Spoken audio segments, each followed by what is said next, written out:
اس خبر کے پرایوجک ہیں اے ایس برانڈیڈ لاٹ والا، لال کوارٹر، کرشنا نگر، دلی۔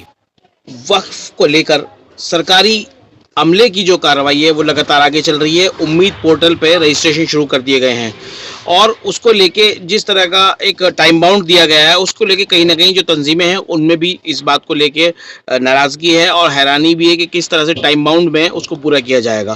ان ساری باتوں کو لے کر بات کرنے کے لیے ہمارے ساتھ موجود ہیں شیخ علیم الدین اسدی صاحب۔ ان سے جانکاری لیں گے کہ آخر وہ ان سب چیزوں کو کیسے دیکھ رہے ہیں۔ جی شیخ صاحب۔ دیکھیے، امید پولیٹیکل تو بات کی بات ہے۔ سب سے پہلے جب حکومت نے وقف امینڈمنٹ بل لانے کی بات کری اور جس طرح سے سست روی کے ساتھ مسلم تنظیموں نے، خاص کر کے دینی تنظیموں نے، ان پر جو رویہ رہا وہ قابل مذمت ہے۔ میں حقیقت بیان نہیں کروں گا، میں لپے چپے کی در کی بات نہیں کرتا۔ آج جب امید پولیٹیکل پورٹل پر رجسٹریشن کا سوال ہے، اتنا وقت کیوں ضائع کیا؟ جب حکومت نے کہا تھا کہ پورٹل پہ آپ اپنا امید پورٹل پر رجسٹریشن کراؤ تو تب مانی نہیں، اور جب کورٹ کا فیصلہ آ گیا تو اب اتنی جلدی تو ملی تنظیموں کو، خاص کر کے مسلم تنظیموں کو، خاص کر کے علماؤں کی تنظیموں کو، جمعیت علماء ہند کو، چاہے جماعت اہل حدیث کو، جماعت اسلامی کو، ٹائم بونڈ کی جو صورت رکھی ہے اس کی شدید مخالفت ہونا چاہیے، نہ کہ وقف امینڈمنٹ کی۔ بھائی جب وقف امینڈمنٹ نہیں ہوا تو ہمارا حکومت میں جمہوری حق ہے کہ ہم حکومت سے کہیں کہ وہ ٹائم بڑھائے اس کا، ہمیں ٹائم بونڈ مت کرو۔ اربوں روپے کی ہماری دلی میں پراپرٹی ہے، جس کے اندر ایشیاڈ میں ہمارے اربوں روپے کی جگہ، لاکھوں روپے، کروڑوں کی جگہ حکومت نے ایکوائر کر لی اور ابھی اور کر رہی ہے۔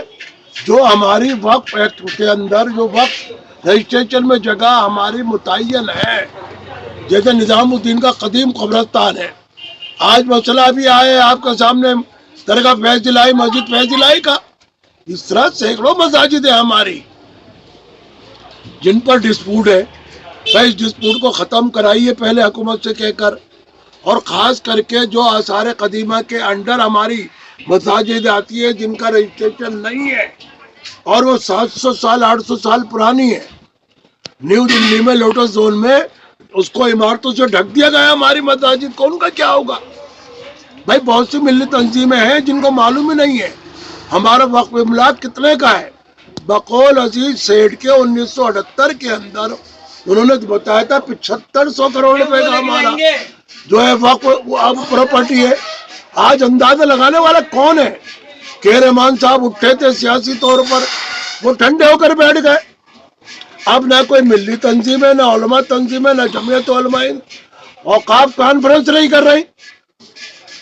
حضرت مولانا سید اسد مدنی رحمۃ اللہ علیہ نے اس پر فکر کی تھی اور توجہ خاص کی تھی، پورے ہندوستان کے لوگوں کو بٹھا کر اوقاف کانفرنس کی تھی۔ آج اچھی ضرورت ہے کہ ہم جائے ملی، وہ آل انڈیا مسلم پرسلہ بورڈ ہو، جمعیت علماء ہند کے تینوں دھڑوں، چاہے ملی کونسل ہو، چاہے جماعت اسلامی ہو، چاہے اہل حدیث ہو، اس کے اندر مل کر پہلے ہمیں فیصلہ لینا چاہیے کہ حکومت پر ہم دباؤ ڈالیں اور امید پورٹل پر جو ٹائم بونڈ کیا گیا ہے اس کو ختم کرایا جائے۔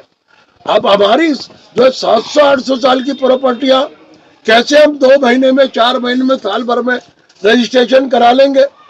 اوقافوں میں، وقف بورڈوں میں اسٹاف نہیں ہے۔ آپ بات کرتے ہو کہ آپ نے اپیل کر دی کہ امید پورٹل پر جا کے رجسٹریشن کرائیے، کیسے کرا لیں؟ پہلے ویب سائٹ اتنی ہماری کمزور چلتی ہے کہ ہم اگر ڈاؤن لوڈ کرنے کی کوشش کریں، مان لیجئے میں شیخ علیم الدین اسدی کئی مسجدوں کا ذمہ دار ہوں، 2 مدرسوں کا بھی ذمہ دار ہوں، میں کیسے کر پاؤں گا؟ بہت سی مساجد ایسی ہیں جن کا میں پہلے ذمہ دار تھا، آج نہیں ہوں، آج کوئی ذمہ دار نہیں ہے، ان کا کیا ہوگا؟ بھائی ہمیں ان سب چیزوں کو دیکھنا ہوگا۔ میں کہیں 1978 سے مینجمنٹ کمیٹی میں ہوں، سیکرٹری کی حیثیت سے، کہیں صدر کی حیثیت سے ہوں۔ اب میرے دماغ کام نہیں کر رہا، میں اتنی مساجد کا رجسٹریشن کیسے کراؤں؟ جب تک ملی تنظیمیں شہروں میں آن کر، خاص کر کے دلی میں جتنا اوقاف ہے، یہاں اشد ضرورت ہے۔ جس طرح مولانا ارشد مدنی گروپ نے